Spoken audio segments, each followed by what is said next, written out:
법인에 돈은 차곡차곡 쌓여가는데 막상 그 돈을 꺼내 쓰려고 하면 세금 때문에 망설여지시죠? 법인 돈을 빼오는 데는 여러 가지 방법이 있어요. 가장 일반적인 게 급여나 배당으로 가져오는 거죠. 그런데 문제는 이 방법들은 금액이 커질수록 세금이 너무 많이 나간다는 거예요. 그래서 오늘은 세금 없이 법인 돈을 빼오는 특별한 방법을 하나 소개해 드릴게요. 바로 액면 이익 소각이라는 건데요. 시작하기 전에 소개해 드릴 게 있어요. 제가 사업자별로 꼭 챙겨야 할 절세 포인트만 모아서 가이드북을 만들었거든요. 신청만 하시면 무료로 보내드리고 있으니까 영상 아래 고정 댓글 링크에서 신청해 보세요.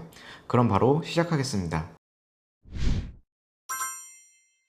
방금 세금 없이 법인 돈 빼오는 방법이 있다고 말씀드렸는데요. 구체적인 방법을 설명하기 전에 짚고 갈 게 있어요. 이 방법은 아쉽게도 모두가 써먹을 수 있는 건 아니에요. 두 가지 요건이 맞아야 하거든요. 첫째, 빼올 수 있는 돈은 자본금 범위 안으로 한정돼요. 법인 자본금이 2억이라면 2억에 살짝 못 미치는 1억 9천만 원 정도까지만 이 방법을 써먹을 수 있다는 거예요. 그래서 자본금이 적은 법인이라면 빼올 수 있는 금액 자체가 적어서 실익이 별로 없어요. 이런 경우엔 다른 방법을 찾아봐야 합니다. 둘째, 법인에 배당 가능 이익이 있어야 돼요. 이 방법은 배당 가능 이익 안에서 실행할 수 있는 전략이거든요. 배당 가능 이익이라고 하면 어렵게 들리는데 쉽게 말해 재무제표상의 이익잉여금이라고 보시면 돼요. 정리하면 이 전략은 자본금과 이익잉여금 한도 안에서만 실행할 수 있는 전략이라는 거예요. 자, 그럼 두 요건이 맞는다는 가정 아래 구체적으로 어떻게 세금 없이 법인 돈이 빠져나오는지 설명해 드릴게요. 방법 자체는 생각보다 단순해요. 흐름을 한번 따라와 보세요. 먼저 법인의 주주가 자기가 가진 주식 일부를 법인의 돈을 받고 되팝니다. 이때 가장 중요한 건 파는 가격을 액면가액으로 맞추는 거예요. 그렇게 하면 내가 처음 주식을 취득한 가격이랑 되파는 가격이 똑같아지거든요. 이렇게 되면 세금이 발생하지 않아요. 그러면 법인은 주주한테서 주식을 사들였으니까 자기 회사 주식, 즉 자사주를 보유하게 돼요. 그리고 이 자사주를 그대로 소각해 버립니다. 이렇게 하면 법인 자본금은 그대로 유지되고 발행 주식 수만 줄어들게 돼요. 이렇게만 말하면 어려우니까 예를 들어 볼게요. 자본금 2억 원, 액면가 5천 원, 발행 주식 4만 주인 법인이 있다고 해볼게요. 이때 대표가 가진 주식 중에서 3만 8천 주를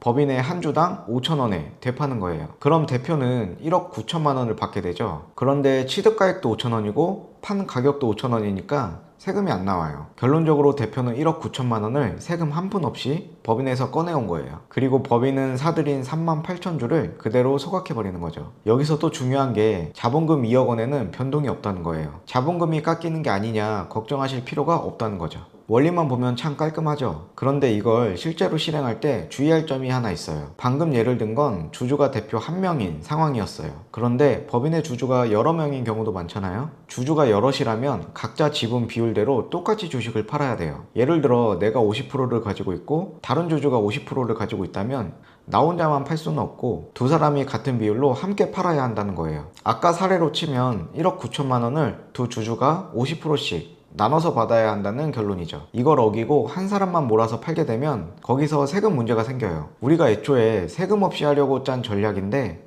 이 부분을 놓치면 의도랑 정반대로 세금이 따라붙는 거죠. 그러니까 주주가 여러 명인 법인이라면 이 비율 원칙을 꼭 지키셔야 합니다. 자, 지금까지 법인 돈 빼오는 전략 중 하나인 액면 이익 소각에 대해 설명드렸는데요. 이미 알고 계셨던 분도 있고 처음 들으신 분도 계실 거예요. 이게 진짜 되는 건가? 나중에 문제되지 않을까? 비용은 얼마나 들까? 고민이 되실 수도 있어요. 앞서 말씀드린 두 가지 요건에 해당하는 분이라면 충분히 검토해 볼 만한 전략이니까 편하게 연락주세요. 제가 자세히 설명해 드릴게요. 이 영상이 도움되셨다면 구독과 좋아요도 꼭 눌러주시고요. 지금까지 서은옥 세무사였습니다. 감사합니다.